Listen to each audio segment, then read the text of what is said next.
Directly to jail again. Either you're cheating or this game is rigged. Fine. Who was Fannie Lou Hamer? From Megan. Well, on August 22, 1964, a lot of Americans were asking that same question. That night, they turned on the TV to see Hamer on every news program. She looked like a nice middle-aged lady, somebody's mom or your neighbor. But in her home state of Mississippi, she was well known as a fierce voting rights advocate. For the past 2 years, she'd been fighting to get African Americans access to the polls. The Constitution said that the right to vote couldn't be denied due to race. But southern states have found sorts of ways to get around the law. Stripping of the right to vote, black southerners had no voice in the racist system. To try to fight it, you face jail time, and intimidation, and violence. Hamer had experienced it all, and that night she shared her story. And it was just a few minutes long but full of hardship and brutality. And the viewers who never heard of her before wept. And then overnight she went being from a local activist to a national civil rights leader. Hamer was born in Mississippi in 1917, the youngest of 20 children. Her grandmother had been enslaved, and her parents, like many descendants of enslaved people, were sharecroppers. A plantation owner rented them farmland in exchange for a share of their crops, but he also charged high rates for tools and other expenses. So like most sharecroppers, they were constantly in debt. Hamer had to leave school after 6th grade to help her family in the fields. As an adult, she earned a position of responsibility on a plantation. She recorded each farmer's harvest and tried to get them their fair share.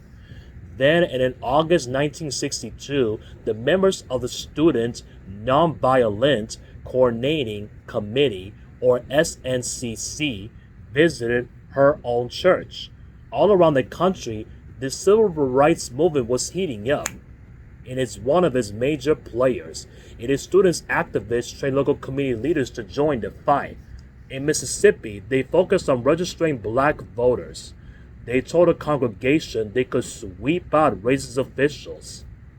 Hamer was stunned. She didn't even know that she had the right to vote. So when they asked for volunteers to register to vote, she raised her hand high.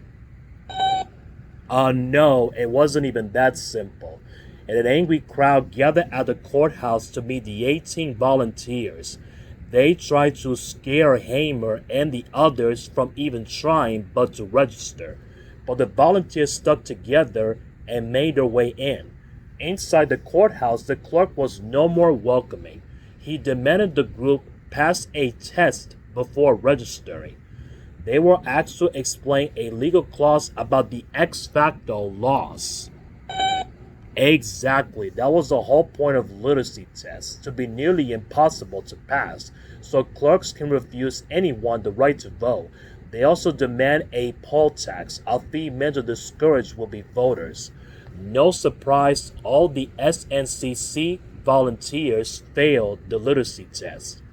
And on the way home, their bus was stopped by the police. They said its yellow color was illegal.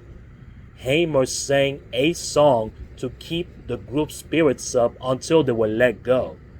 That night, she was fired from her job and evicted from her home. The plantation owner had heard about her attempt to register. A few nights later, somebody shot at the house where she was staying. Afraid for her children, Hamer considered leaving town for good, but she could not convince herself but to leave the place that her parents helped build. She rented a house from a neighbor and took a job with a committee. Hamer's home became a gathering place for volunteers and civil rights leaders, and among them, she stood out. She wasn't male, young, well-educated, or a middle class. She knew what poor black families endured because she'd been living it. That first-hand experience made her a powerful speaker. She will often break into song but to motivate crowds. Before long, she was well known for her singing voice as her activism. but her growing influence made her a target for racist attacks. She got threatening letters and phone calls, and her husband lost job after job. Somebody threw a bomb at her house. Luckily, it failed to explode. Then, and in June 1963, Hamer and six fellow activists were arrested. They tried to eat at a only diner. Local police held them for 3 days, beating and torturing them. Hamer's kidneys were permanently damaged, and she lost sight in one eye. Hamer and other activists realized the legal authorities were not going to change unless they were forced to. So in 1964, they started a massive voter registration drive called Freedom Summer, and it brought hundreds of mostly white college students down to Mississippi. They went door to door registering black voters. It was dangerous work, and 3 volunteers were dead in the first week, but the nation could no longer ignore what was happening in Mississippi. For the rest of the summer, stories of beatings and shootings made headlines all around the country. And at the end of August, Hamer and other activists went to Atlantic City, New Jersey. That was the site of the Democratic National Convention, the big event where the party chose its nominee for president. Each state sends a group of people to cast the official vote. No surprise, Mississippi's representatives were all white. Hamer's group was there to challenge their authority. Since the state excluded black voters, they said the declaration was illegal. They were Mississippi's true representatives, and they have voter registrations to prove it. And the protest caused a lot of noise. Hamer was giving a lot to speak. Before a national audience, she described what she had endured simply for trying but to vote, being shot and threatened by fellow citizens, being beaten by the police. She challenged the nation to consider for its own values. Hamer, is this America, the land of the free, of the home of the brave, where we have to sleep with our telephones off of the hooks, because our lives be threatened daily, because we want to live in a decent human beings in America. Her testimony replayed on the news for days.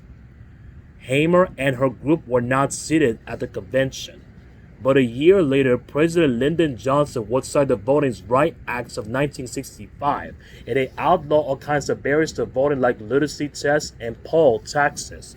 And at the convention in 1968, Hamer was chosen to be an official Democratic National Convention delegate. She received a standing ovation. Hamer's activism continued way past her primetime moment. She fought for women's rights and protested the Vietnam War and ran for office several times. She founded a Freedom Farm, a cooperative to help black farmers climb out of poverty. Before her death in 1977, she was buried there. Yeah, I guess it is your turn to roll.